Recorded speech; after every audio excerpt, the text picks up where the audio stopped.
Jean-Pierre Marat, bonjour. Bonjour. Vous êtes député centrafricain de Mala, expert sur les questions de défense et de télécommunications.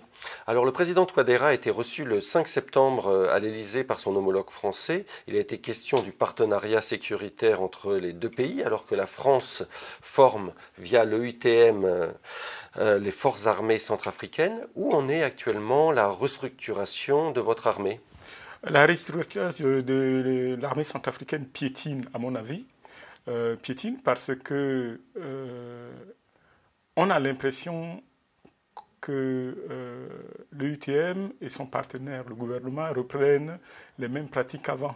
Il n'y a pas eu une opération de recrutement grande échelle. D'ampleur sur le territoire. D'ampleur. Il y a quelques procédures de recrutement qui ont eu lieu par-ci, par-là, spécialement pour les FSI, c'est-à-dire les forces de sécurité intérieure.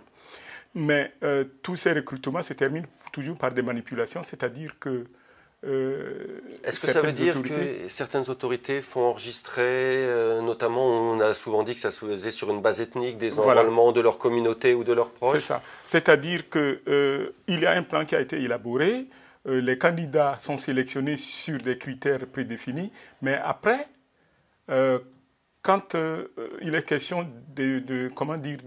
d'incorporer, les personnalités viennent avec des noms et ils substituent des noms à d'autres. Donc, finalement, on se retrouve avec des gens qui n'ont pas la volonté d'être militaires.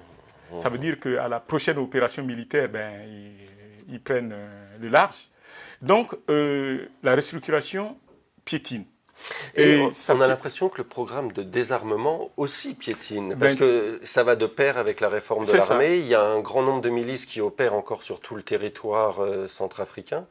Alors, ça piétine parce que, d'abord, le président de la République avait une idée. Il parlait d'armée de garnison. Ça fait maintenant 2 ans qu'on en parle. Il n'y a toujours pas une garnison de construite quelque part en Centrafrique. Ça, c'est déjà la première preuve que ça piétine. Alors, pour quelles raisons ça piétine? Je ne sais pas le dire ici. Sinon, le désarmement, il y a des actions parsemées, c'est-à-dire que des fois, on amène les gens dans des zones de crise et à coup de communication. On propose des sommes contre récupération de leurs armes. De leurs armes. Mais en fait, apparemment, une fois les vieilles armes récupérées, on s'arrange pour restituer. Apparemment, c'est ce qui se dit. Donc, tout ça ne progresse pas. Et puis, dernièrement, il y a eu un scandale de détournement au sein de l'équipe chargée du DDR. Donc, le DDR ne progresse non plus. Démobilisation, désarmement et réinsertion. Donc tout cela avantage clairement les groupes armés et les milices qui opèrent sur le territoire. Oui, puisque les milices, moi je ne les appelle pas milices, je les appelle mercenaires. Puisque ce sont des... Mais il n'y a pas que des étrangers, il y a des étrangers, mais c'est... Oui, mais les grands chefs sont des étrangers. Ce sont des étrangers qui ont été recrutés par les différents régimes qui sont passés. Dans l'optique de se maintenir au pouvoir, ça n'a pas marché. Et nous avons le paradoxe qu'en Centrafrique, lorsque vous êtes marié à un ou une Centrafricaine, de facto, vous exercez le droit de citoyenneté. Et donc ces mercenaires, après leur action de mercenariat, se sont mariés avec des Centrafricaines, donc revendiquent la nationalité centrafricaine. Et c'est ça qui est le trompe-œil, puisque nos partenaires de l'extérieur pensent que ce sont des Centrafricains, mais en réalité, ce sont des étrangers. Ils parlent pas un mot de français, pas un mot de sango, ni les langues locales. Donc, quelle est leur identité? Pourtant, il y a un accord de paix qui a été paraphé à Khartoum. Et cet accord prévoit notamment le désarmement, le cantonnement de ces milices et la réinsertion de certains d'entre eux dans le jeu politique. Bon, l'accord de Khartoum, sur le fond, c'était une bonne idée. Il fallait bien qu'on trouve un champ pour parler à ces mercenaires. Là où ça coince, c'est que les engagements que les uns et les autres ont pris ne sont pas respectés. Aujourd'hui, on a l'impression que le gouvernement force un peu la main pour le respect de cet accord de Khartoum, mais en face, les mercenaires ne sont pas du tout intéressés par... Pourquoi? Parce que dans les zones qu'ils contrôlent, ils s'adonnent à un contrôle économique de ces zones, avec l'exploitation notamment des minerais, diamants, or, ou alors prélevant aussi des taxes sur les populations. Je vais prendre l'exemple de Kaga-Bandoro, puisque c'est l'exemple qui est proche de ma circonscription. Al-Khatim, qui est établi à Kaga-Bandoro, qui n'est autre qu'un ancien libérateur, c'est-à-dire quelqu'un que Bozizé a fait venir.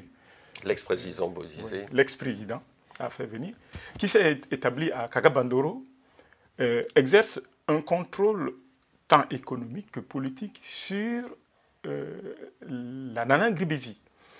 Qu'est-ce que cela veut dire? Cela veut dire que toute communication ou tout déplacement ou tout transport de bétail, par exemple, ou bien vers Kaga-Bandoro est sujet à dédouanement. Et c'est qui encaisse le dédouanement? Ce sont ces groupes. Donc, c'est des mini-républiques. Il en est de même pour Bambari avec Ali Daras. Il en est de même pour la région de Ndélé et de Birao. Il en est de même pour Sidiki à la frontière camerounaise. Donc, tous ces grands chefs de guerre prennent en otage l'économie nationale. En otage l'économie nationale. Et la reconstruction d'une fiscalité nationale qui permettrait aussi de développer les activités. Dans ces conditions, comment sécuriser le processus électoral de 2020 alors que la présidentielle doit se tenir en décembre? C'est toute la question. On avait espoir au début de l'année que l'accord de Khartoum va permettre à ce que ces mercenaires déposent les armes, qu'ils constituent des groupes politiques et que on revienne lentement à un jeu politique ordonné.